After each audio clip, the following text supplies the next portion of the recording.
What if you could slide into 1,000 different worlds where it's the same year and you're the same person, but everything else is different? And what if you can't find your way home?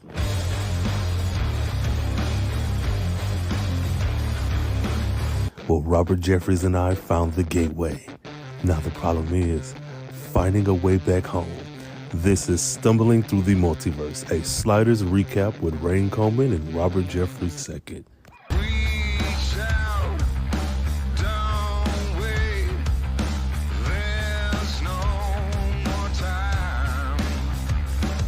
Alrighty, what's up, you sliding mother lovers? This is Stumbling Through the Multiverse, it's official until somebody officially corrects us, which they will never do that. So this is the official Sliders review show, Stumbling Through the Multiverse, and we discuss none other than the phenomenal sci-fi show that is Sliders. The 90s couldn't get any better. I am your co-host, Rain Coleman, the Carefree Black Nerd, and I am here with the man with the master plan, the headliner of this ish. The reason why this show is even going on to begin with. Robert, what's up, man? What's going on, man? What's going on? Just happy to be here. Happy to talk sliders. Season finale, season 2. We did it. We did it 2 seasons. We sure did. We got through 2 seasons, but yeah, just happy to be here and talk. Discuss the episode. Well, yes, let's talk the episode.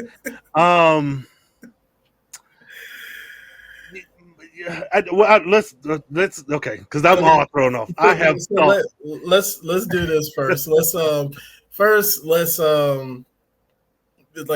the somber side of things, because we just found out today. So we're going to date ourselves, as far as for the episode, that we found out like Malcolm Jamal Warner passed away, and we both grew up with him on the Cosby Show, Malcolm and Eddie. I think more recently he was on like one of the 911 spinoffs or 911. Like a hospital one.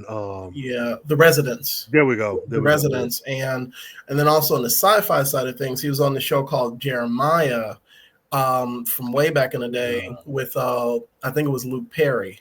So that's another one. But yeah. It I don't know. We wanted to mention him because he's such as far as for Black folks, he's an icon. And just from what I've been seeing from the outpouring, he was just a positive brother. He was cool.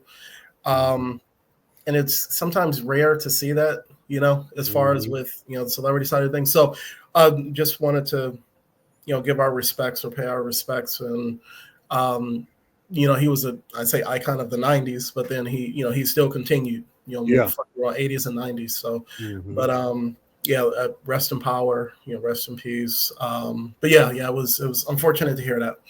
Yeah, very much so. And so young, 54 years old. Yeah.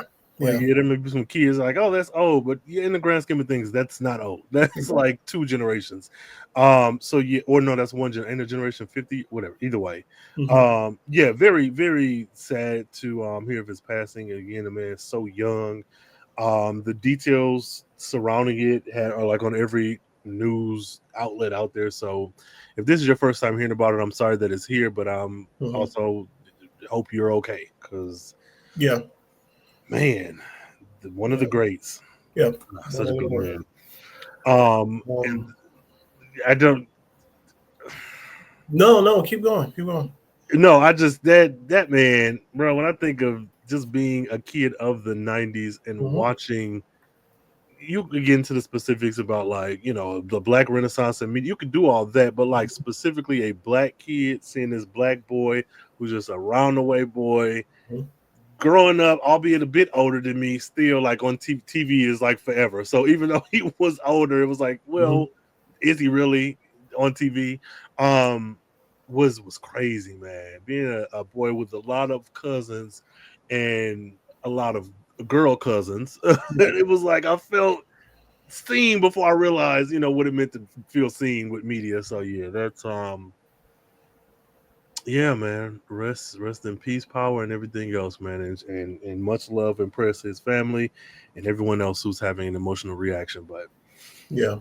whew, yeah. So So we get it into. I'll let you. So I want to get your initial thoughts, but I'll let you do the summary first before we do that. okay. This is Sliders.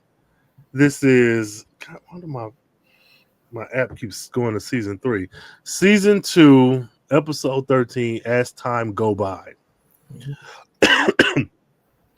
Again, I do not read anything about the show, synopsis or anything until we're here on camera. I watched it blind. It says Quinn lands in a world where he could be forever reunited with Dalen, a long lost love. Initial thoughts. What the fuck are we doing? I'm gonna tell you right now, this ain't it. This episode ain't it. Ain't no talking gonna make me rate this anything higher than a 6 or a 4. Like I'm gonna be right. I'm gonna tell you right now. This episode pissed me off, and I think it is. Well, before I say that, do you recall this being the actual season finale for season 2? Is this in order? Are we? This is in order. Exactly. This is some bullshit. This is some bullshit. I don't care if it's 90s. I don't care if it's 2025. There's no way you, as a TV executive, showrunner, was like, you know what? Let's give you this dynamic expansion of this sci-fi world, but then for the season finale, let me give you this out of the box, way off filler ass episode about some long lost love we have never heard about before. First of all, shout out to that lady, but also fuck you. I don't know this woman. Yeah. Harpo, who this woman? I was the amount of disgusted and offended that I was watching this episode, and not just for me, for Wade. Yeah. But I'll stop there because this is a glimpse of how I'm going to be the whole episode. So I'll stop there. My initial thoughts.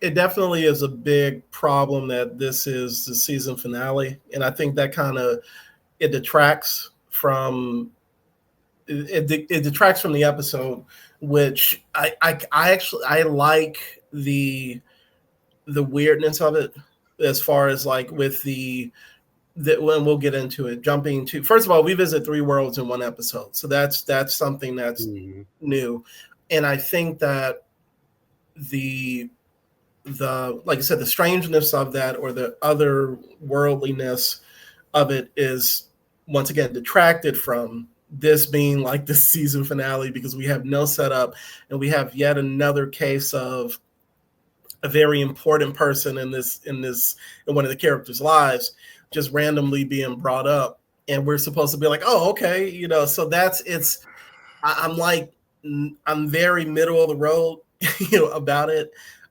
especially coming off of, like you said, the Cro-Mag episode, which would have been perfect. So so those are initial thoughts. Maybe as we talk through it, it'll get lower. Who knows? But we're along for the ride. If you're ready, man, I can jump right into this recap. Man, yeah, go ahead. Shit. Hashtag STTM pod for your tweeting and what is it, Bluesky in whatever you call it.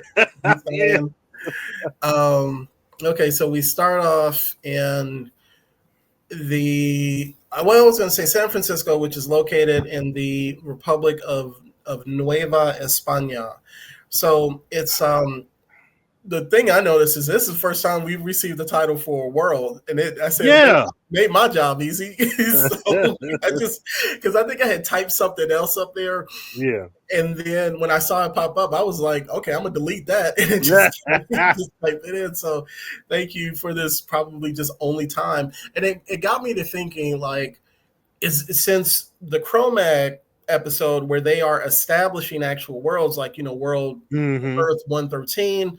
I was like, are we about to go like the whole Marvel DC route and get some names for this stuff? And I was like, nah, this might just be a one-time shot, because they'd be forgetting shit the next episode. So anyway, so we get to this world. You see the Golden Gate Bridge or the Azure State. No, it's the Golden Gate Bridge in the background. And you have these homes, which I think are supposed to be influenced by like Spanish architecture or whatever. Like if you notice, like if you go back and watch, like it's, you know, they've kind of superimposed like, you know, this neighborhood. So that's the first thing that you see that's different. And we see this kind of a warehouse or the outside of this business. It's kind of like a dingy area, and you see like signs are all in Spanish, and you notice that people of the Caucasian persuasion are the ones that are getting picked up for like day labor work. The Message, if you remember these. Sorry, it's the but yeah, if y'all shout out to don't be a menace drinking your juice. Yeah, so the Message. So they're getting picked up for the lay laborers. They're the immigrant workers in this world. And the professor and the other sliders are there, you know, looking for work. And this is where the racism starts flowing. I don't know, the upper class, the classism or whatever. Yeah. He's like, we're reduced to an all-time low because they got to be on the corner looking for work, right? You know, that's so horrible. And then Remy becomes a Black MAGA supporter and says, I hate being an illegal immigrant in a country that used to be my own. It was weird. So between the two of them, I said, I think Remy got Black MAGA tendencies. So apparently they got one more day to slide, and they hate the fact that they're having to, you know, sit out here for work.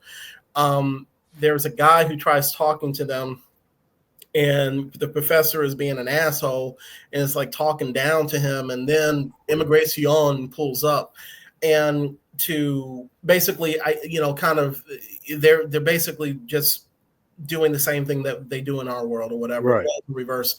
So everybody starts running away.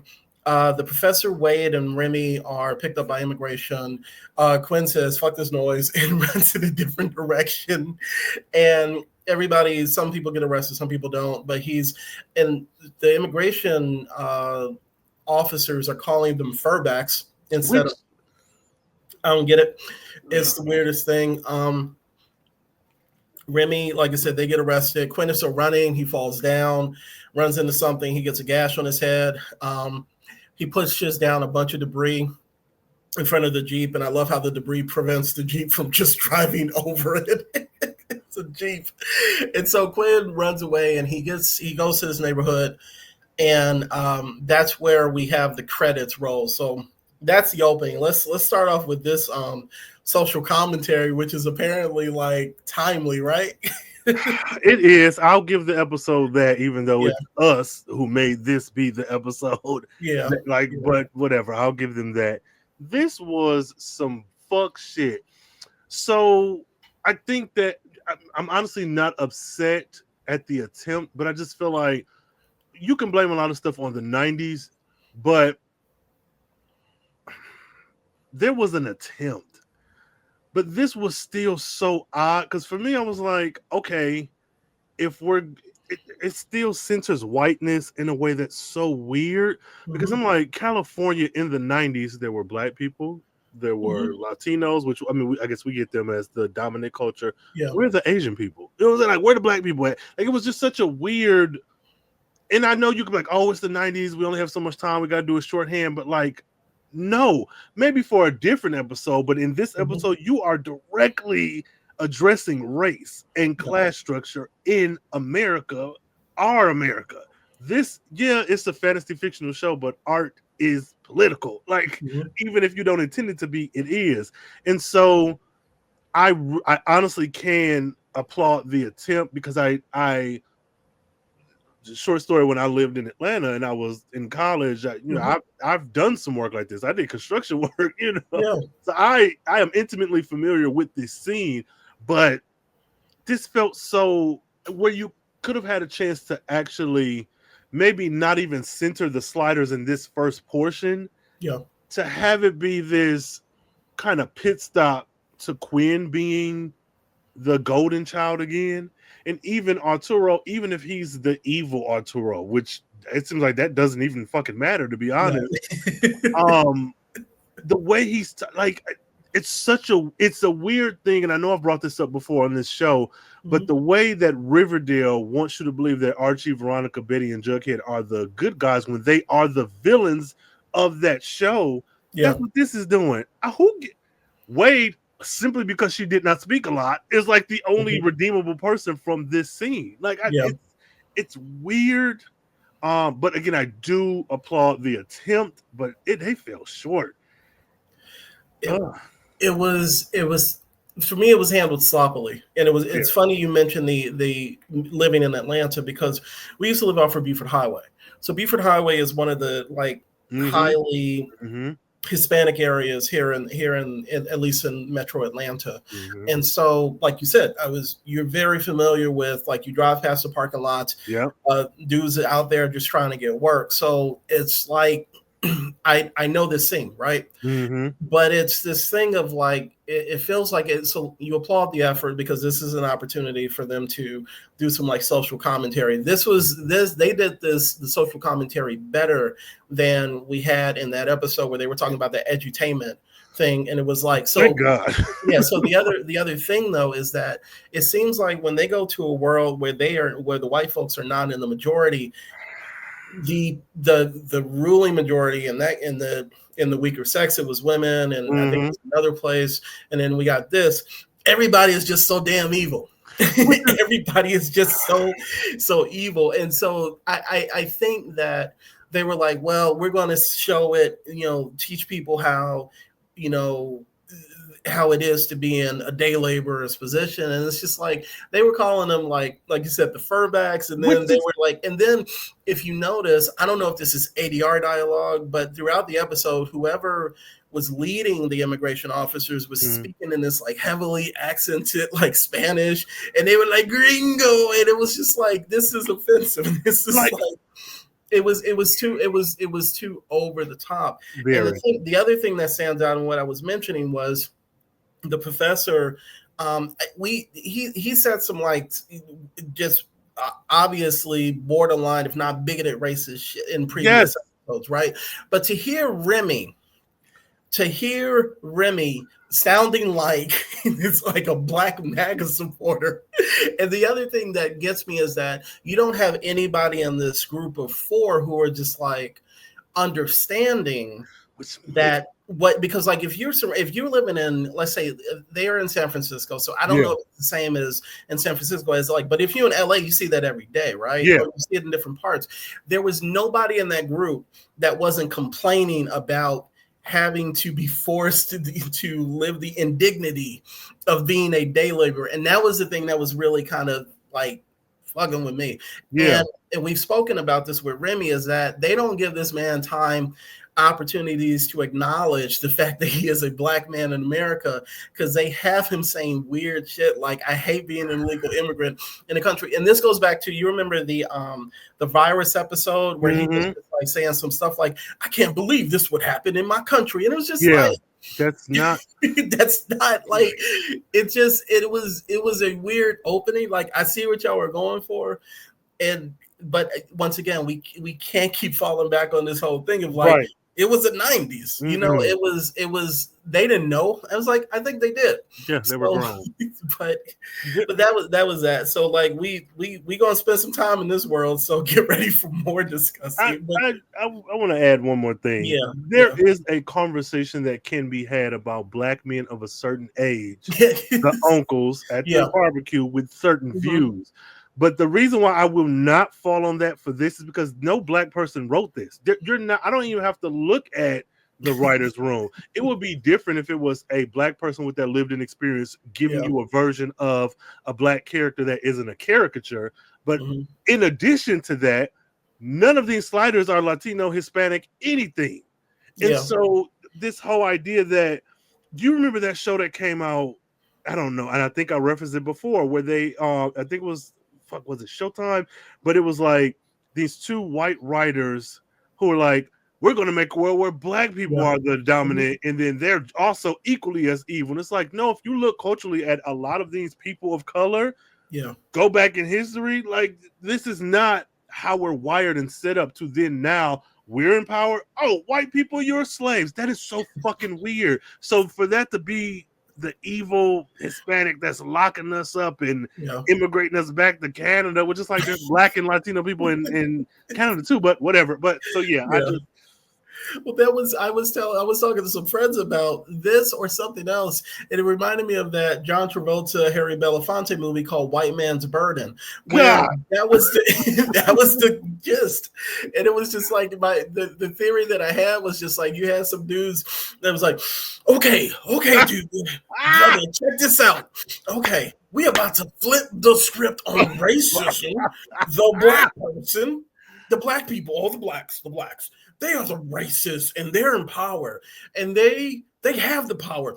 Oh shit. Okay, how do you think about that? And then their friends was like, dude, you fucking killed it. We did it. That's what this kind of feels like. Yes. And I know, like my friends, I'm like ranting in the chat, and they're like, "Robert, shut your crazy ass up." But that's what this feels like. It just feels like the White Man's Burden. Y'all can go look up that movie if you want. John Travolta, Harry Belafonte. Belafonte's problematic ass. Anyways, do some homework, y'all. So, anyways, we go to this nice neighborhood. Quinn has actually hopped over this wall and he's hiding in somebody's like really nice backyard as a mansion. He falls and he's still bleeding. Dogs run up to him and they bark at him. And a maid runs up, dressed in the outfit that says, this lady, white lady, and tells the dog the dog's a hill. And I'm sorry, as a dog owner, I was like, those are beautiful dogs. But anyway, it's like I want to own my own house, so I have like a big ass vicious dog like that. Man. So, anyways, but tells the dog's a hill. They back up, and Quinn recognizes the lady. And it says her name, Dalen, and then he Dalen or Dalen or whatever, but he passes out. So he wakes up later. He's in a bed. He's in like somebody's kind of in this house, and it turns out to be Dalen's. I'm assuming like that's the place where she lives. That's on the campus or whatever, on the grounds. And his leg is bandaged and his shirt is just off. Like, why did she have to take his shirt off? So all his clothes, right? He just took off all the clothes. He's fainted, sis. He's not shot. He didn't have to do like a full body. It's just like this whole thing of like Quinn is so attractive and handsome. And it's like he's a good looking dude. But there was no reason for the shirt and the pants to be pulled off. So, anyways, his leg was bandaged up, which I whatever. But the shirt off is weird. So Dalen has apparently been nursing him back to health. He explains that she was like, "Why did you hop the wall?" And he was like, "I was running from immigration." And he that's when he tells her. He says, she says, "How do you know my name?" And he's like, "We grew up together and you left in the 10th grade." And she said, "Well, I never had much time for classes." If I was her, I would have said, "I still don't know who you are." So anyway, so Quinn apparently was in love with this, well, she's a woman now, but when she was a girl, back in the day. Yeah. And she has a picture there of this guy who was her fiance. And his name is Dennis McMillan. And Dennis was the guy who had been trying to talk, with the professor and Rembrandt. And when they turned to him and say, "Shut the fuck up, talking to me." And it was him from earlier. So he tells her that, "Yeah, we saw him when we were trying to get some work. And he got picked up by immigration." And she said she hears the voice of the senora. They never give her a name, but the lady of the house. And she comes in, and when she comes in, she says that she's looking around, and she says, "Is somebody in here?" She says the gardener says, "You brought a man in here." I was like, "You fucking snitch!" And the senora comes in to investigate, and Daylin is able to let her know like nobody's in here, and then they walk out because the lady wants to tell her about cleaning up the bathroom correctly or some bullshit. So Quinn at this whole time is hiding. So then from here we cut to we cut to the court where the other sliders have been taken to jail. And I think this is the same jail where they were knocking people out. Okay, yeah, so they just used the same set. I love it. Yeah. So the trio's on trial. The lawyer, her name is Miss Sanchez, is trying to give them a reason to stay in the U.S. She's like, are you seeking political asylum? Are you here because of the bad conditions in Canada? And one constant in this episode is Canada is getting shit on bad. Man. And so the professor tries to say he's like, well, I'm a professor of cosmetology. She says, like, that don't matter. That doesn't matter. You were looking for work as a day laborer. Don't come at me with this BS. And so she goes to the judge and says, actually, I like this. He's like, for my client's sake, can we proceed in English? And she says that they were looking for a better life in Nueva España.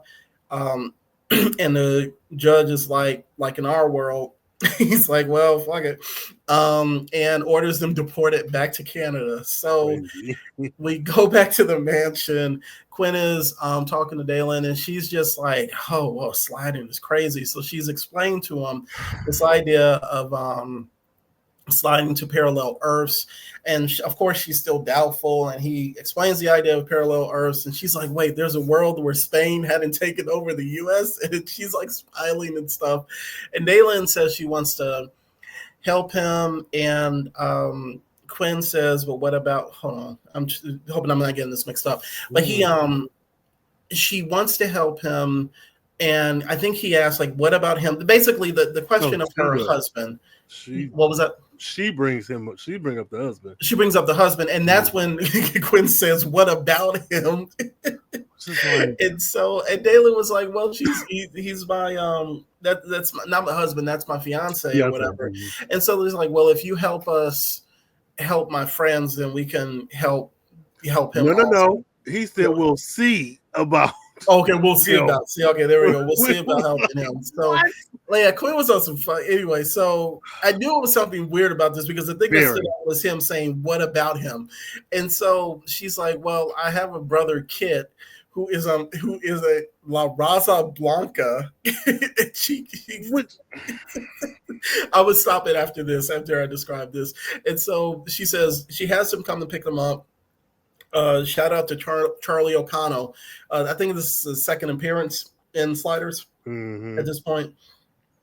Because the other time it was just from the back, like he was like the body double. And so he pulls up, they get in the car, and he says, well, you needing to get your friends, and also it aligns with what we're trying to do. And that apparently the Sliders are being taken on the same bus to Canada with Dennis. And so he says his needs and their plans coincide, and he calls them homie, and then they drive off. So we can go from the nice neighborhood, Quinn hopping the fence to now. Like what's Quinn is a dickhead, and I'm sick of him. Quinn is an attractive man. He is conventionally attractive. He's a beautiful, tall, white man with a fit body, a full head of hair. Nobody can take that away from him. I do not fucking care about this nigga. Like, I don't, what the... If every single world we slide to, there's a woman waiting to drool all over him, I'm so... And hey, you got it, brother. You're the fairest of them all. You're the belle of the ball. But my God, that shit is getting old. Yeah. You can't do that and have a will they, won't they with Wade. Where's the niggas falling out this guy for her? But anyways, Quinn, I'll say this: that nigga got some nice thighs. That the thigh was like an action figure thigh. I was like, God damn, I'm mad, but that is a nice thigh, ugly ass. So good on him. Much like you, I said, okay, why is he butt booty ass naked? Just he fainted. You know what I'm saying? Like, he never reached for his leg when he, it can be implied that he's hurt, sure, but that man fainted sitting down, and yo 120-pound ass in a maid uniform dragged him back to your place, stripped him naked, and just like, oh, I got a fiance. Girl, do you? Because this don't feel like it. We grew up together. Quinn pissed me off because, motherfucker, this is like your 100th slide. Why are you even telling this woman that? Yeah. if she didn't say to you, "Oh, I remember you from high school," why are you opening your mouth about, "Oh, I knew you when we was kids"? Why does it fucking matter? One, we know we're not staying on this world. If we're gonna stay anywhere, it ain't here. It ain't gonna be here. What I don't like about the sliders is, one, they don't be stressed enough for me, because we're not separating. I don't give a fuck if we slide to a world, because I don't, and correct me if I'm wrong, I don't think they established how long they had been on that world, unless I missed it. I think I missed that. The only thing I remember was them saying the number of days they had left. Okay. Yeah, same. And so I was like, this is such a weird thing to me, when the main goal is to get back home. All this other shit, unless I'm somewhere for a month or a week, I'm not getting into all this. This shit don't matter. So he pissed me off. And when they got separated, I'm like, they are not stressed enough for me. You could be stranded here. Y'all need to have PTSD every slide. And you don't. That's a problem. We grew up together, dumbass. Let me see. Sanchez. No, what do I have? Professor's the dickhead. The red, white, and green flag. I like that. I was like, oh, this is a cute little shorthand. That's how you do a shorthand. Because the Mexican flag would be something different, but whatever. So they did that good. Why are you explaining sliding to this girl? Is it because she's pretty? Is it because you got a crush on her? Because you have never looked her up.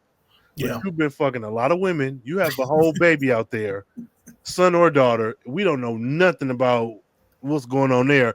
But all of a sudden, oh, I knew her in the 10th grade. Boy, shut the hell up. And also, now you're gonna have to help me with this, because this may be a reach. Okay. But when Daylin and Quinn ran to Kit's car, I said, is this supposed to be urban blackness? Like this whole homie, bro. I was like, maybe I'm. No, you weren't reaching. So that's why I mentioned the homie line, the name of the gang, the La Raza Blanca. And it's just like, so my thing is, why would you have a Spanish name for your gang? Because what they're doing is they're trying to be like, oh, the roles are reversed. It's not the Latino gangs, it's the white gangs. And it's just like, so the homie, that, and then also the type of car they were driving. So it was like this weird coding, like. Which is like, you mean to tell me in this world, okay, let's say Christopher Columbus came over, but then there's no native influence. There's no like Puritan terminology that's still like, we ain't the Mayflowers. Like, what are we doing? Like, what the fuck is this?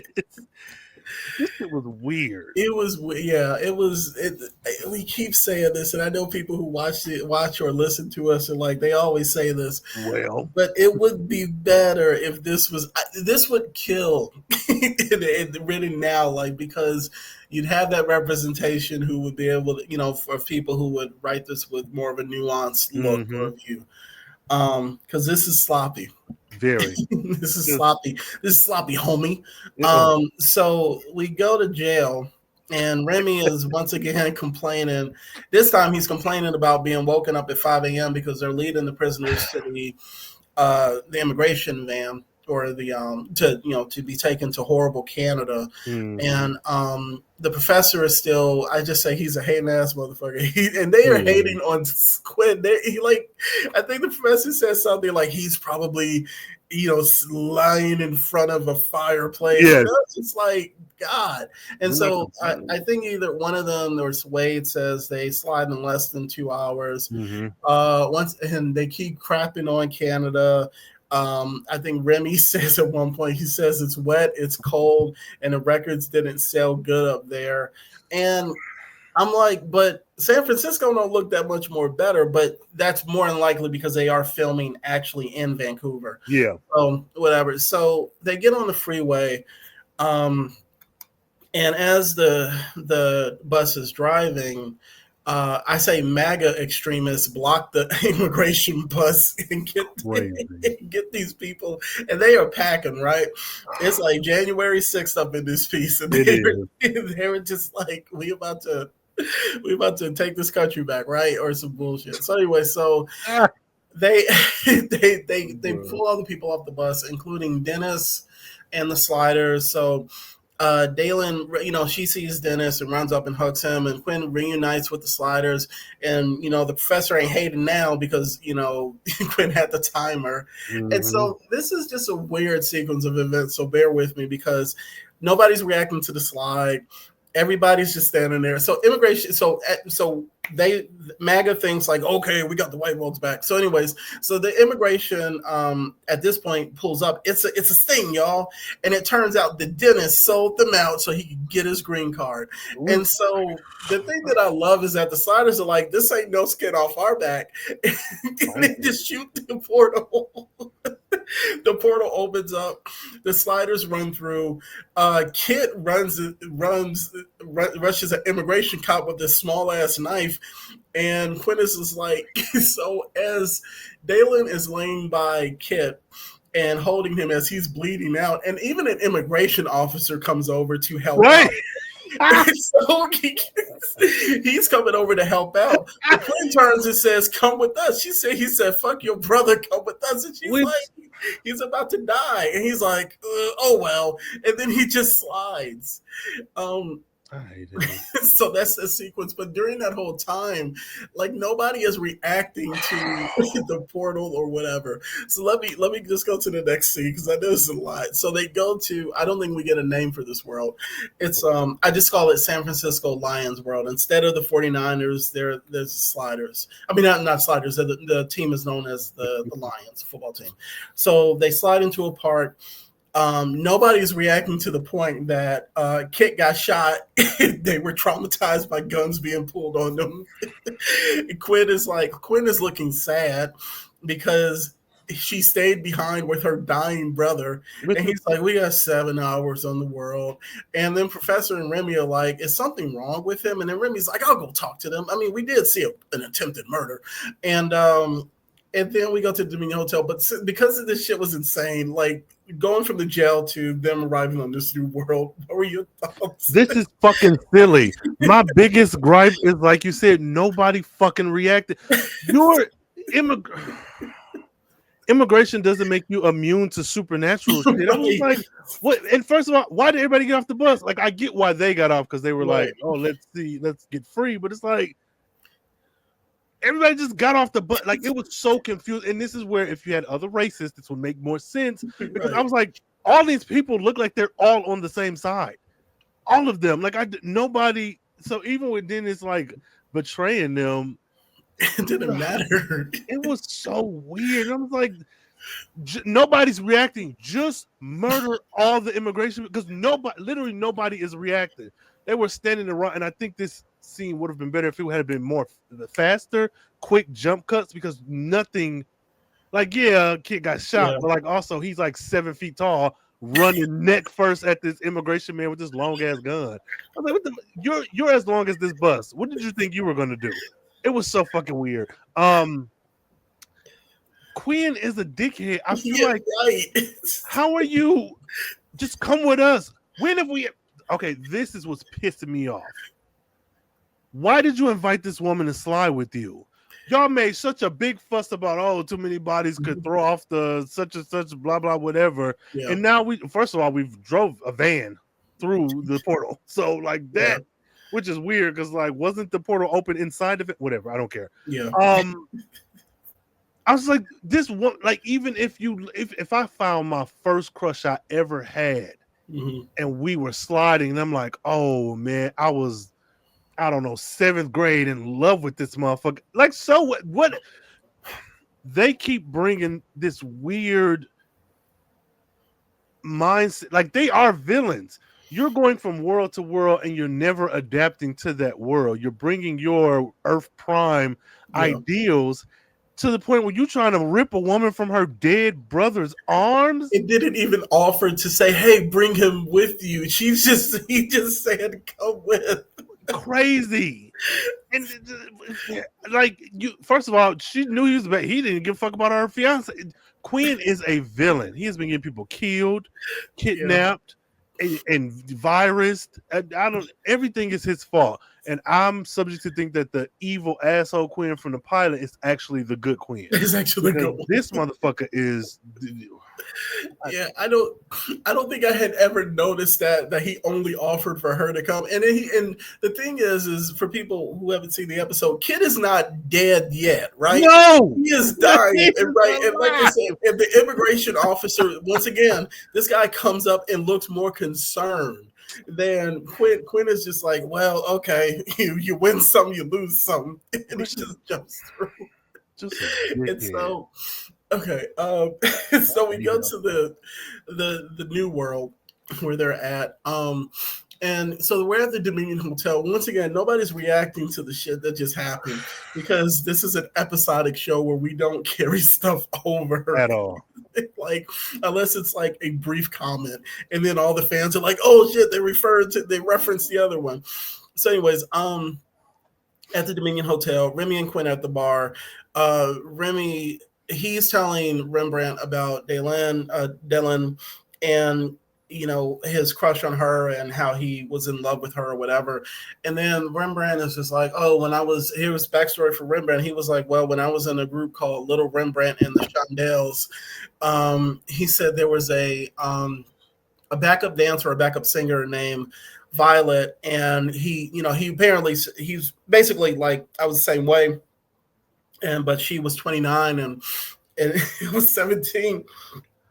Which that's another thing. Like, you didn't even say 21. Right. Like she is just like probably that middle-aged woman. Like, exactly. And so in my mind, I started thinking, wait a minute, why is she in a bed with somebody who's like 17 years old? Like, she's probably been in this industry for a while, but she's like, you know what, let me hitch my wagon. So let's right? How would a Jerry curl? Oh my God. Okay, so that's the point. So anyway, so Quinn now in my mind, I want to see this group. Yes. And he just had like 30 or 40-year-old women behind him just singing. And he's singing, oh God. Okay. So Quinn and she had dated, had new love. Remy gives the worst fucking advice. Man. It's just like, yo, we got 2 hours on this planet. On this world, why don't you go and see her? And I'm like, for what exactly? So for this shit to get even worse, because it's about to. So he goes to Dalen's house. It's a nice house from the outside. Even on the inside, they didn't make this look like a hood house, but like there was some laundry on the floor, and that was how it was supposed to be, a rough looking house. Like, you got a house. So anyway, so Dalen recognizes him. And she recognizes him on this world, and she comes to the door and she's crying. And so she's actually happy to see him. Quinn comes in, and apparently on this world, he was the one that moved away in 10th grade.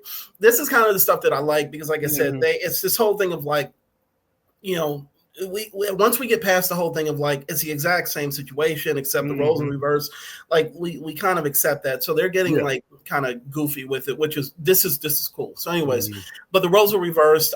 He was the one that left in 10th grade, and because his dad moved to Seattle, he got a job as an aerospace engineer. And it broke her heart. So she was basically in Quinn's position, that where he was on Earth Prime. And so my first question is like, why is he here?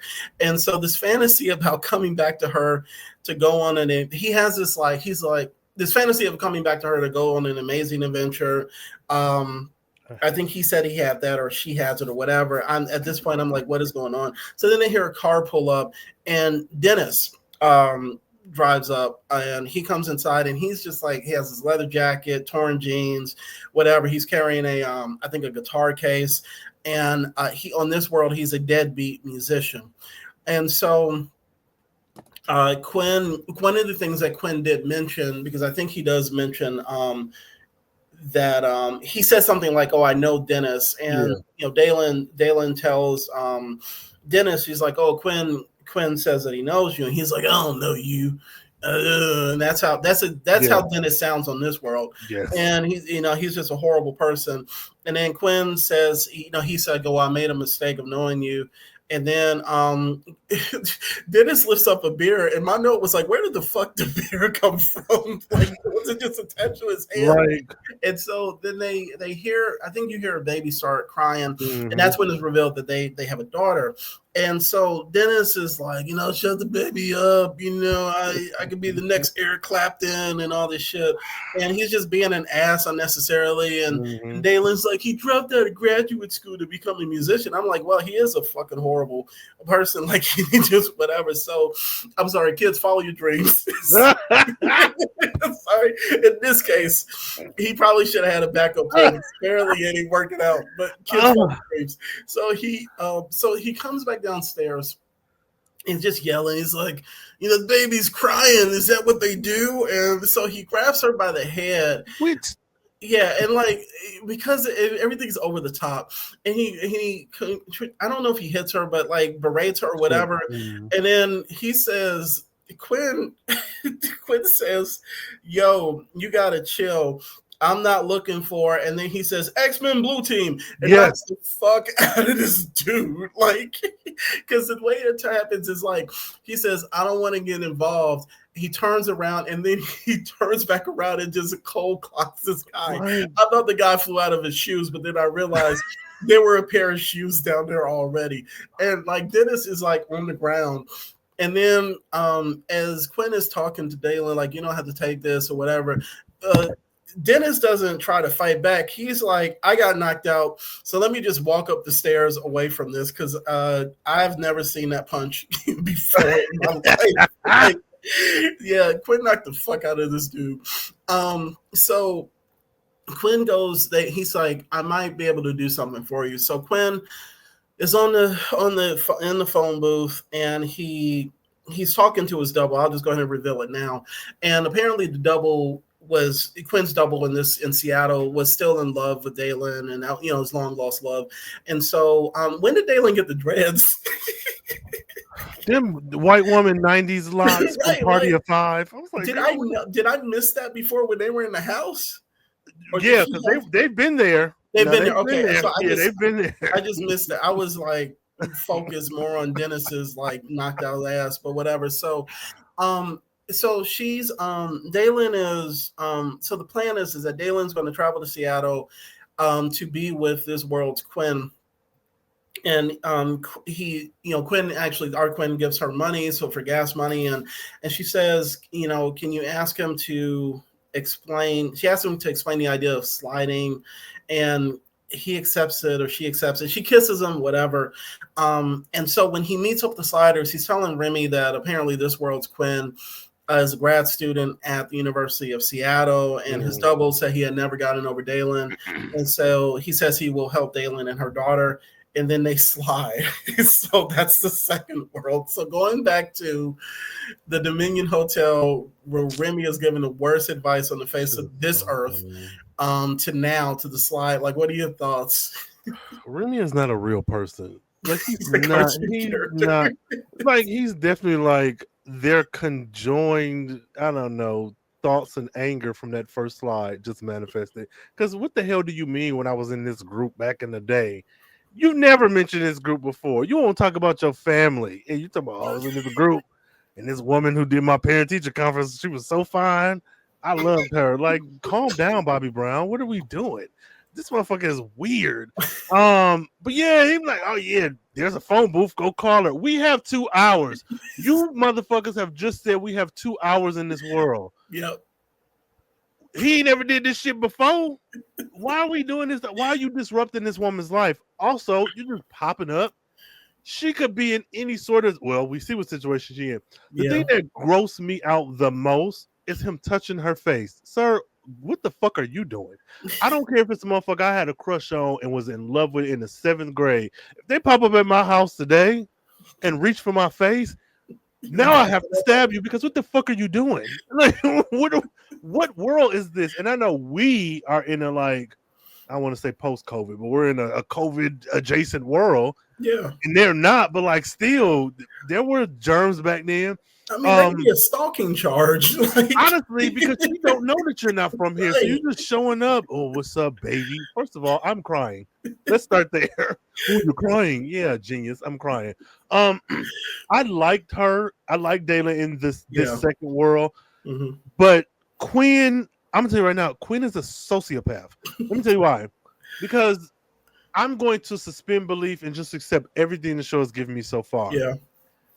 You, Quinn, responsible for several murders, but you, Quinn, are now going around different Earths hunting for this woman. Yes. In addition to that, you are now the intention is to get her, get back in love, and now let's keep sliding until we get home. Put a pin in that. As we slide to get home, the girl that I have a will they won't they relationship with, who obviously loves me sometimes, and who I obviously love on the odd number episodes, is with me. So now she's going to see me not only engage with a woman on every Earth, but now we have a passenger who she's going to watch me do this shit with. Also, let's take into account, I'm going to get real nasty for a minute, just the sexual component. Now, Arturo and Remy have to watch you have a companion on this terrible PTSD journey to get back home. Now, when we get back home, Dalen is a real person. Yeah. So what do we do then? You have now that is the equivalent of, you remember Seinfeld? I don't know if you remember that episode, but when there was a shopping store that had a mannequin that looked like Elaine. Yeah. And in the very last frame, and I don't remember nothing about that episode, but that last frame was the guy who was obsessed with her as like the credits went up, sitting in a back room creating the mannequins, and he were calling them Elaine. That's what this motherfucker seems like. What the fuck are you doing? He not thinking. Yeah. And this shit is weird. Like, well, I mean, it reminds me of I'm always apparently going to toss out a Star Trek reference. There was an episode where Geordi LaForge, who they would never give him a romantic interest. He had like one or two, and this is one of them. He basically, there was an engineering problem that was happening on the ship. He created the holographic representation of like this engineering expert, and it was a woman, and so he fell in love with her. And, you know, watch the episode, they fall in love, I think they kissed or whatever. So a couple episodes later, maybe not a couple episodes, the real woman shows up on the ship and she is completely different she's completely different than the holographic representation that was for like another problem, right? Yeah. So Geordi is just like, oh, well, you know, da-da-da. And she finds out that he had created this problem. So it creates this like kind of skeevy, like weird vibe. That's kind of what this reminds me of, because and it's weird that why do this for like the first world, it was a one-off, like you met her, but the other two, you don't need to actively seek her out. When you see that she's paired with someone, like I don't, and this is another time where you see how fucking weird he is. You walk into you don't say, hey, are you married? How's your people? Nothing. You just like, come with me, a whole new world, Princess Jasmine type shit. Then she has a baby, and she's like, well, you know, were you telling the truth about me leaving with you? Like, you got a baby. I can't, like, what? So then you got this woman hopes up. She's obviously in a domestic abusive relationship. This man just made her homeless. He's like, take her in the bloodsucker. So clearly she has nowhere to go. But then you call up yourself and you're like, you love her, right? What if this version of him was gay? Now what? You're just like giving this woman up to, you don't know, you could be a psychopath in this world worse than you are in our world. You're just feeding this woman and her baby to him. Like, what if he's a cannibal? There's so many. If he loved her, he should have went back for her, or you should have called her and like, hey, you know, she's cute. Bye. Like, this shit was weird. Or find a shelter. Like they got this is not immigration world. You could find a spousal abuse shelter and help her out the adult way, not like the romance Harley Quinn novel way to call you. He's like, hey, Quinn, who the fuck is this? Like, if Robert called Robert, I would be like, hey, that would be a spam call. Yeah, absolutely. So okay, so at this point they slide, and and the guys find themselves they slid to jail, and everybody's dressed in like prison attire, and Wade isn't with them. And so the one thing that Quinn notices is he sees a towel for San Quentin. So they're in the San Quentin prison, which is a big prison out in Cali. So the other thing that Quinn notices is he still has a timer, and the timer is going crazy. Like the numbers are like going like, wishy-washy and just all whatever. And Remy is asking a lot of questions. He's just asking a lot of questions. And Quinn at a certain point is like, motherfucker, I just lost my hot girlfriend on 2 worlds that I stalked. Calm the fuck down. You told me to go visit her. And Remy was doing a lot this episode. Yeah. And that might give you a preview to my least favorite character of this episode. So it's a toss-up between him and Quinn. I ain't figured it out yet. So then their lawyer comes up, and it's the same lawyer from the first world, Miss Sanchez. And the professor does this weird ADR dialogue complaining about, we effed up now. And so because he doesn't trust her. And I was like, what in the first world suggested that she was an inept lawyer? Like, she was trying to defend y'all, like, to the best of your ability, her ability. So anyway, so she tells him that their appeal got turned down, and apparently their doubles on this world have been accused of like first-degree murder and actually no, I'm hopping before, I'm sorry. So she said their confessions have been coerced, and apparently Supreme Court Justice Ginsburg has turned their appeal down.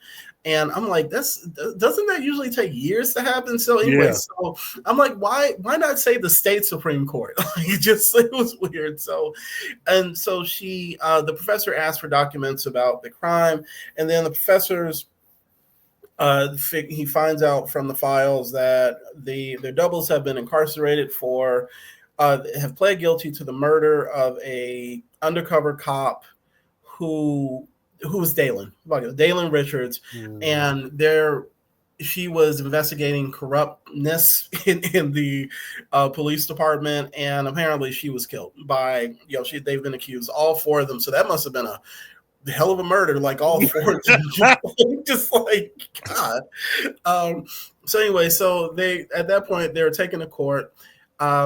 We go to the court, and they meet up with Wade, and the lawyer once again is being berated by the professor. And the judge comes in, and it's the same judge from their deportation case 2 worlds ago, Judge Ramon Estevez. There are a bunch of clocks in the room, but one thing that Quinn notices is that the clock that is behind them on the wall is moving backwards. And Quinn turns to the professor, and they're talking, and then the professor says, time's arrow. And I don't know if there's something else where it makes them think that maybe they should, maybe he should do what he's about to do, but whatever. So Quinn decides to plead guilty. And, Remy and Wade are looking at him like he's crazy. And the lawyer is like looking at him crazy, and he pleads, his plea is accepted, and they get life in prison. And what Quinn explains to the other 2, because the professor apparently understands, is that Quinn believes the federal marshal is going to come over to them and take off their cuffs. And what he explains is that, I think the professor explains, is that time is moving forward for the rest of the world while it's moving backwards for sliders. And they've landed in a universe where apparently Stephen Hawking had a theory, I think it's called Time Zero, that this is true. So their forward is the world's forward is their reverse. Now they are still suspects in the murder case, but it's taking them back to the actual night of the murder. Now, I will say for this, because this goes into me liking the 3 different worlds, I like this. It was just something different, because it's like kind of a weird take on a world, because every world is not going to be just like, well, the British won the Civil War or some shit like that. So I like that part of it, but that's about it. So they're still they're still suspects. And then of course Quinn wants to prevent the double murder, the murder of Dalen on this world. So because I can see your eyes. Let's talk about from the time they get to this world to this point where he's like, let's go become like CSI in this piece. Honestly, I will say this is what turned the episode around for me. Okay.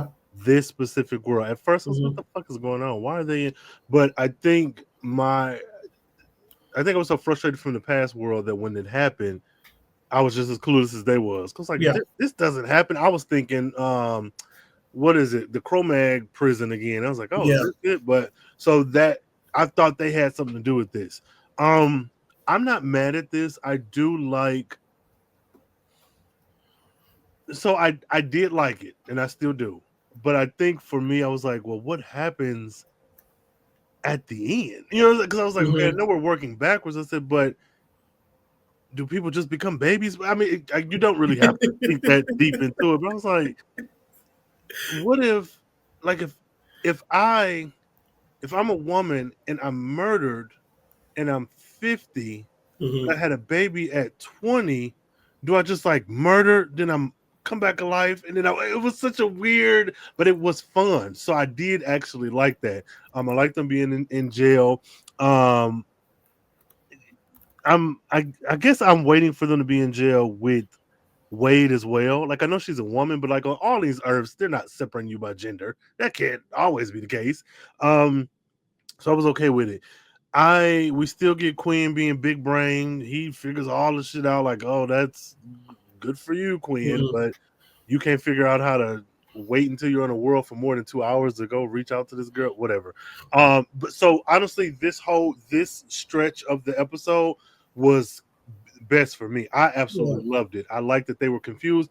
Remy, now this, Quinn was like, I don't know what's going on. What's going on with the timer? And then Remy asked something. He was like, man, I don't know. Such as he asked something again, and I was waiting for Quinn to say, "Shut the fuck up." I was like, I would not have been mad because he literally just said, I don't know what's going on. Yeah. I'm trying to figure this out. Like I took the timer apart and put it back together. You're like, well, when are we gonna get home, brother? Who knows? Heaven only knows. Like, nigga, I don't know. If he had to slap the shit out of Rembrandt, I'm like, you know what? Everybody gets one. Because what are you talking about? God, he was getting on my fucking nerves. I do like that we're back in court again. I was ready for a brawl to break It was out. just to knock people out. I was like, yes. I mean, Quinn had already done it on the previous world. I He mean, was that's there. what they call I it. will never forget that. He was just like, no violence. Which is just, and also shout out to him and the actor who plays Dennis, because that Yeah. choreography was really good. Like, Yeah. yeah, Quinn was good, but him being knocked back like that, and like he chef's kiss. Dalen was the worst part of that scene, which girl stab this nigga. Like, what are we doing? Kill him. He's beating you. Go watch Enough with Jennifer Lopez and then kill this man. But no. So this was really good. Also, and this may be something for the next part, but I get that the four of them are in prison. I get that we're going backwards and the four of them plead guilty. But now I'm confused, and I think this may be a question for later, but how do we identify the four of them? Because I was like, it'd be one thing if Quinn, Yeah. like, because when the police, I'll just wait. Because I was just like, The newspaper doesn't even mention the no other one three. but Quinn. They call him a drifter, right? I was like, So, and I mean, we can jump on that because like knowing my forgetful ass, right. we'll get there and I'll be like, what are we going to talk about? So I think that at the point at which they were about to destroy this world was the point at which they arrived. Yeah.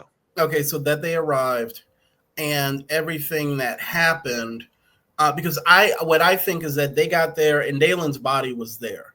Okay. So they didn't see the actual murder. They and this world's version of Dennis probably caught them in the act of finding her body. So from that point, now how the other three don't get mentioned in any newspaper articles about the gang is weird. So like their progression from that point is up until the point where we see them in their prison blues, which is, like I said, one of the reasons that I like this episode, because they're playing around with this whole like time reversal thing, especially and how it connects to the sliding.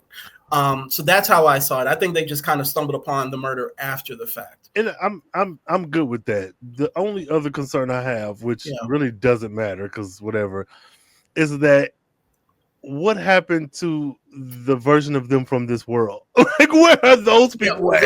So the thing that I love is that so once they leave this Earth, I mean, I guess by this point it doesn't matter because the person who was going to kill her is, I mean, I think he's killed, right? He's shot dead. So there we go.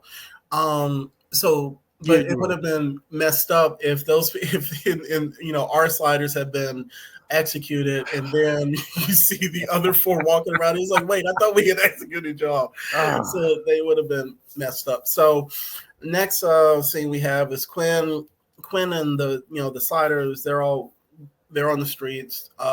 Quinn gets a newspaper talking about the cop's murder because it hasn't happened yet, or it has, or whatever. But anyways, they get it explaining, and like we said, the other sliders don't seem to be mentioned, but it gives details about the crime. Quinn says apparently Quinn was seen as a drifter who killed her, and but the big thing is the murder for the sliders hasn't happened yet because they're going backwards. So their forward is backwards or whatever. So Quinn is at this point, Quinn is forcing their hands. He's like, we got to save her. We got to save her. What do we got to do? We got to save her, right? And so the professor tells a story called The Appointment at Samara. And the story talks about this guy who is being followed. He sees death in a marketplace in Baghdad, and he's basically being followed by death. So the guy runs away, gets to his house later on. He thinks he's kind of shaken death. And the guy was like, why are you following me? Like, why were you at the marketplace? And Death says he was surprised. I was surprised to see you earlier when we had an appointment later on. So the whole point being is that no matter what Quinn does, it's inevitable that she is going to die. So that's the thing. And then Quinn's like, oh, good story. And so the cops see them. So they're still talking in not broad daylight, but it's nighttime. And so then you see like four cops, standing and looking at, I guess, a Warren or whatever. And then they look at them. He looked at her. She looked at me. And so the cops see them and they start moving. And they notice also that the timer is moving backwards. So they pair off and decide to meet up at this park. I think it's called Presidio Park later on. And the professor and Wade walk off together, and Quinn goes with Remy. And the cops start looking for them, and then you kind of hear some sirens, you see some lights, and Quinn and Remy are together, and they hide out on like the stairway away from the cops. And so what Quinn starts to notice is that time is starting to distort around them. Like you see this kind of wavy effect, and he tells Remy to calm down because Remy is doing a lot of complaining, even though they've explained to him like 5 ways till Sunday, like what is happening in the most basic ass terms.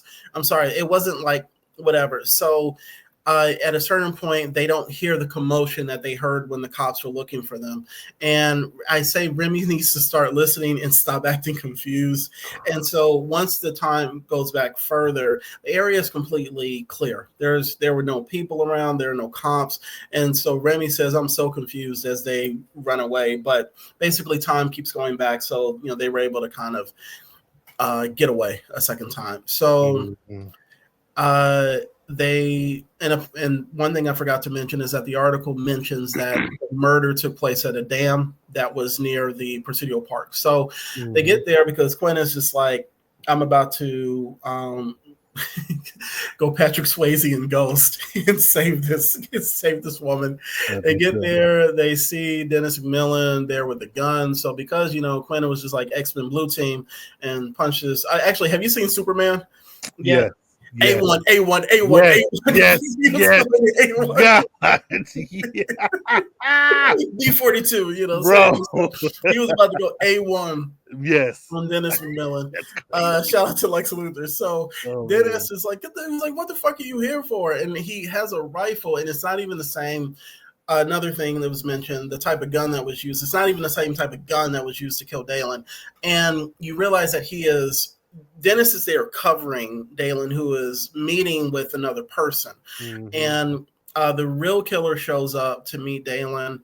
And as Quinn and Rembrandt are running down this hill and Quinn is yelling, Dalen looks over like, what the hell is going on? The other guy just pulls out the gun that he pulls out his gun and shoots at Dalen, and Dalen gets shot in the shoulder, and then Dennis shoots the shooter. So that guy is dead. And so Dalen, instead of being killed, is wounded in the arm. And so Dennis comes down and he's like, I want to, and they were like, Remy and Quinn are asking questions, talking about who are you and and all this. And Dennis is like, I'm going to arrest y'all for obstruction of justice. And they're like, arrest. And what he explains is that they thought that the crook was going to give them information about dirty cops, but apparently he was there to kill her. And Dennis on this world is her partner and her fiance. And so that happens. And Quinn can't can't catch a break. And so they at this point, I think this is when the professor and Wade show up. And I think their cops pull up at a certain point, and whatever, they all meet up. The sliders meet up, and Remy says some shit like 3 worlds and 3 strikeouts, and I was just like it's just like, this is weird. And he's making a joke about it, and then the professor lays it on worse, because guess what? In the sky, a hole opens up. And I think like the planets and the moon start reversing. It gets really weird. Like, so, and Quinn said, and I said, Quinn fucked this planet up because he wanted to prevent this murder. And what the professor explains is that because they changed how things were supposed to happen, they ripped a hole in the fabric of time, and it went from murdering one woman to the entire planet. So this time, Dalen, Dennis, the 2 Ds, Dalen, Dennis, and the other cops are looking at the skies because they see this shit happening, right? And so the big, what the professor he figures out is like, if we remove ourselves from the equation, this world may have a chance. I love the fact that he says may, because he doesn't know. And so what he says is like, well, this will involve us being pulled back into the portal, which is not an effect which is an effect we haven't seen since the pilot, where he's pulled back and he terrifies his mom and the gardener of that world. So anyway, so basically, rather than sliding there, they have to slide backwards, which is really crazy. And so they save the world, I guess. So that's the most that we see. And then they get to a new world. Quinn says they have 3 days, 7 hours, and 14 minutes. And then Remy says, there's a phone if you want to call Dalen again. And then the episode ends with Quinn making a goofy, sad face. And that's it. That's the end of this episode. This shit is dumb. This shit is so dumb. The best parts was that appointment story that the professor gave, because I was here for it. My issue is that the sliders are stupid. If we remove ourselves, this world can have a chance. Boy, fuck you. Y'all have impacted every world you've gone to. But now this one is going to rip the fabric of time? Right. Is it because everything goes back? Like, I was like, well, this makes absolutely no fucking sense. What are you talking about? Y'all have stopped nuclear bombs. You've done so much. And I get it for like added effect. So I can just accept that, oh yeah, y'all, whatever. But it's like, I think what frustrates me the most about all of them is that you go into these worlds not on the concept of survival to get to the next world. You go into it like, shit, we finna fuck shit up. We finna make it like it is back home. And it's like you're trying to force that. And I know there's a point where like, oh, do you save a baby on the train tracks? Yeah, sure. Yeah. But what you don't do is then be like, you know what, this whole fucking economic system is fucked up. It needs to be how it was back home. It's like, well, let these people deal with their own problems. Like Right. maybe influence them, like, hey, on our planet, this happened. I don't know, civil rights, women's suffragist movement, sure. But to be like, we gotta take this shit down. Y'all are what are you? The professor is a fucking bigot and you're a professor. Like, what do you teach young people and you're just an evil, angry bitch. Remy has nothing going for himself but his failed music career. It's like absolutely nothing else. Like, we've never mentioned him a brother except for that one episode. Yeah. Wade, hello wallpaper, because you're not doing anything. Didn't say anything. You're not like you're a diversity hire, because what are you even doing here? And Quinn, Mr. Scott Summers, the best guy himself. I'm sick of his shit. If this had have come before the Cro-Mag episode, I think this would have been a great episode. But this as a season finale is fucking shitty. I don't like it. Yeah. I don't like it. Overall, I don't like it. Yeah, I think when I saw, once again, because my memory sometimes gets bad, when I saw that the fabric of reality being torn open, I was like, what is going on? The Marvels. It was like what? Because I remember how they've left worlds worse than when they've arrived. All the time. Yeah, like I was like, are they really about to slide and this world is just about to implode? So that was the thing that tripped me out the most, because I really thought that they were about to leave and this shit was about to be like fucked up. Yeah.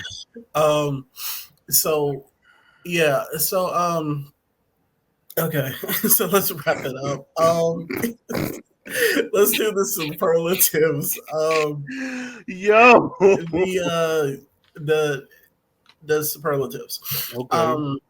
Who is your least favorite? Who's your favorite and least favorite character from this episode? Least favorite is Quinn, all day, every day, twice on Sunday. Favorite, honestly, is Dalen, because I feel like though acting wasn't phenomenal, she got to play so many different versions of herself. I was like, oh, this is cool. Like, because even Dennis, yeah, sure, he was like abusive on that second world, but like he wasn't the focus. He wasn't, so I could give it to him a little bit, but it has to go with Dalen. I think she was she probably had the most fun with this episode. So shout out to her. And Quinn, you evil raggedy bitch. I hate him. He's my least favorite. So I think like my least favorite is going to be Remy. This is weird, man. I don't know. Like I said, from the MAGA brother tendencies at the beginning, or somebody's old ass, whatever. Yeah, from that to given the wrong advice, like you said, man, you have 2 hours on the world. Like, how do you, like, the streets may not even be the fucking same as in your world, so he could get lost trying to meet back up with y'all to slide. So that was the worst advice. So it was weird. Like, Remy was weird this episode, and his least favorite and my favorite. You know what, Miss Sanchez. She was cool. Yeah, I liked her because they have a habit of using the same actors and the same kind of positions or roles on each of the worlds, and I felt that she did pretty good. Just like playing the lawyer. So, and also, like I said, I didn't like the professor getting in her ass like as much as he was. It was like, she whatever.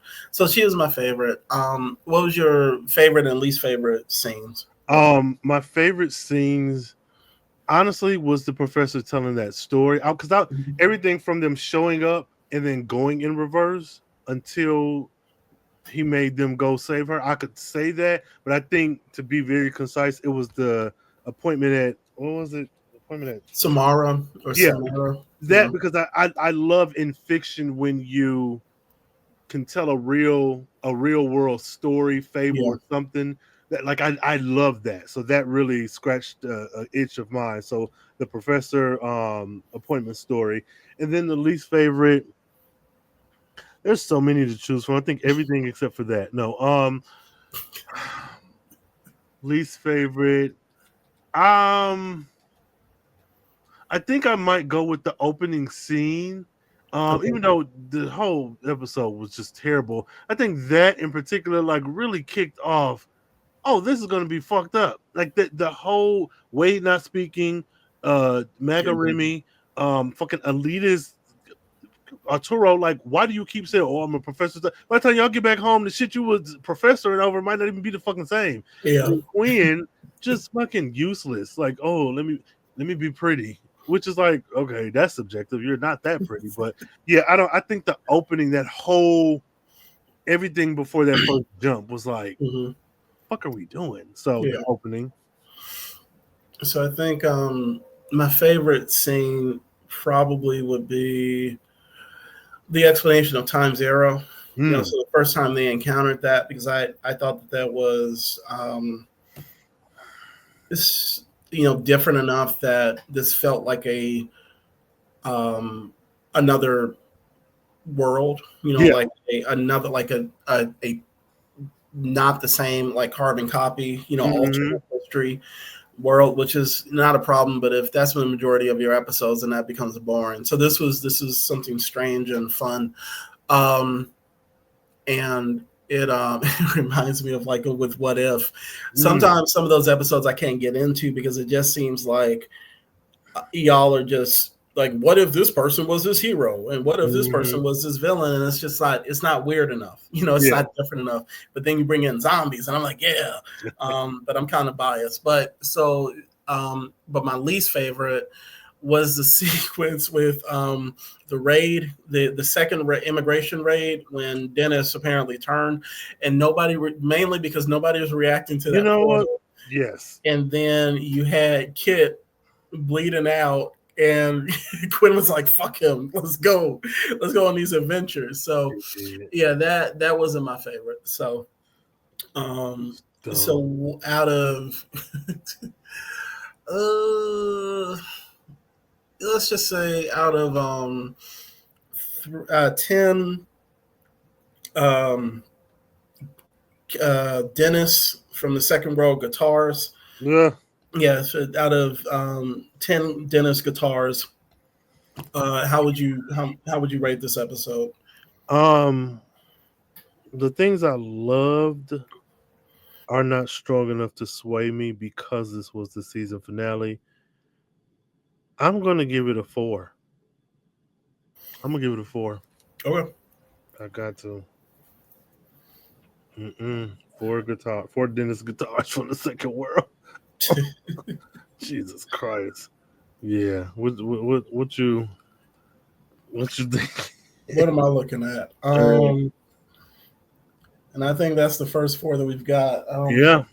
Yeah, I think that's between two seasons. It's the first Oh, shout four. out to Sliders for that, then, because that ain't too bad of an average. Oh man, I really need to. I don't have the book with me, but yeah. So for me, I'm going to give it a 6. I'm Hmm. giving it a 6. Okay.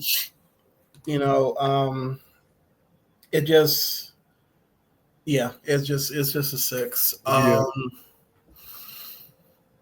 It wasn't the best, but there were, like I said, there were some things that I liked, but it wasn't enough to not to there wasn't enough to outweigh Uh-huh. the issues that we have. And give me 1 second. Yeah. Yeah, give me. For me, the issue, honestly, if this had have come at any other point in the season, I know I would have rated this higher because I truly loved the reverse thing. Like Robert said, it was very different. And I also absolutely loved the professor's story. So I think every issue I have was amplified because this is a season finale. That's it. Um, so thank you for Mhm. that. The insight, Rain, as I went back and got got this stuff. Actually, no, we've given out. You gave a 4 for this season. Which episode? The first one. You know what? Oh yeah, 'cause I was like, I don't know if we'll go, like. Yeah, I remember my logic was like, oh, if I'm sure it'll go up, but I don't want to give it too high if it'll be much better. I remember that. I still stand by that 4, but this one, I think that one probably wasn't as deserved. This one for me was deserved. You know, it's funny because I did the same thing. I gave episode 1 a 6, and that was the Into the Mystic. Mm-hmm. Okay. So that one was goofy, but I don't know if it was as goofy as this one. But So but as compared to last season episode, the last episode of last season, we gave them both 9s. Mm-hmm. So this has been a weird season. Hell. It's been a weird season. But I think we'll do the season 2 wrap up or finale, favorite characters and favorite episodes or top 5, all that. But which makes me now I got to go back and rewatch the episode to remember what the categories were. We're professionals, y'all. I'm professional, but this wasn't it. No, this wasn't it. This is bad. This is very bad, man. But it's funny because IMDb it has like a 7.4. For what? Well, again, with this on its own, I think I would give it more grace. So I can see that, but I don't. 7? Well, I wouldn't give it that, but like if it's, but I think like if I was just watching this on my own and it just went to season 3, I don't think I would have realized this was the finale. So I probably like, oh, this is cool. But knowing that this is, I'm like, oh, they did. So it only works if it's out of order. This is what they should have. Like, who the fuck? This is what should have been out of order. Make this episode 2. This should have just been episode 2. Let that be that. Get this shit out the way. Like, what the fuck? This makes me now want to go back and check to see if there's any behind the scenes information as to why, like the Cro-Mag one, was like that would have been a phenomenal fucking season finale.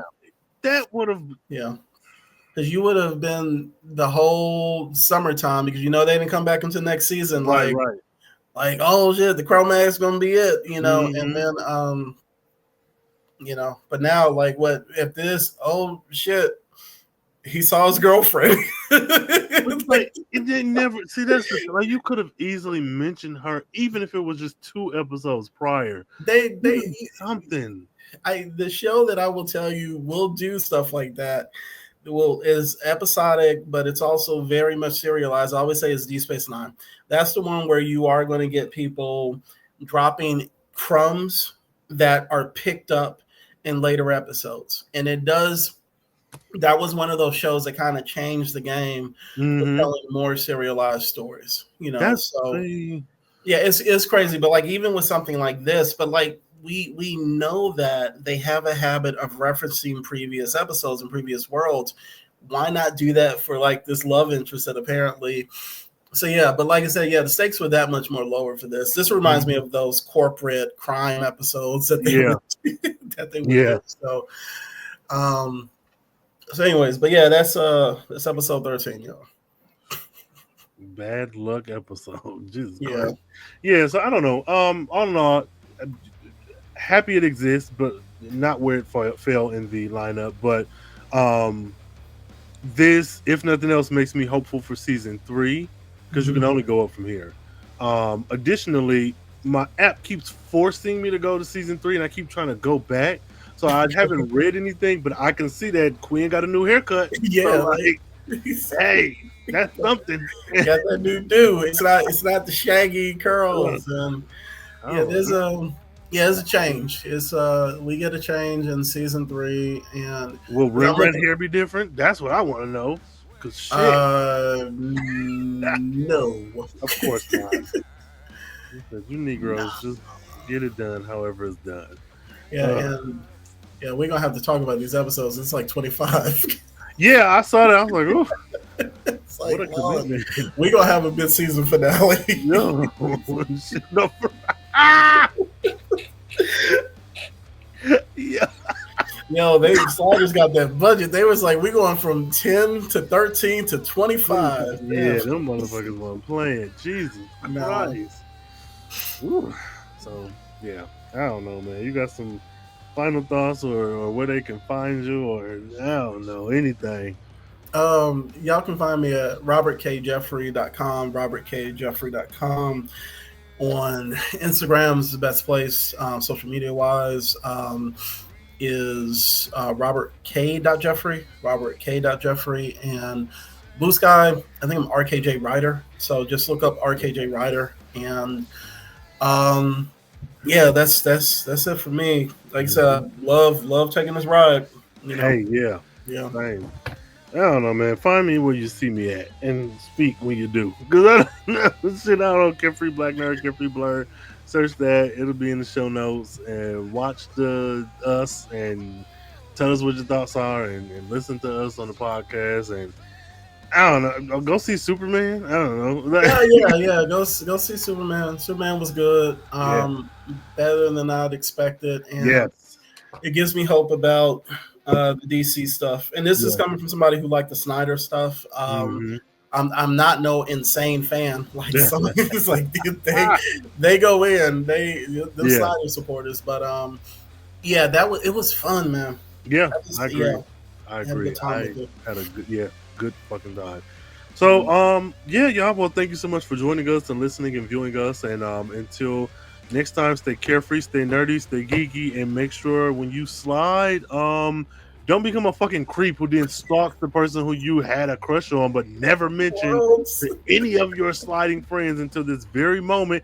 Additionally, if you are someone who's the companion of the person doing that, don't tell them to look up said crush when you're on a 2-hour layover between worlds. This is fucking weird. Don't do that. Shit.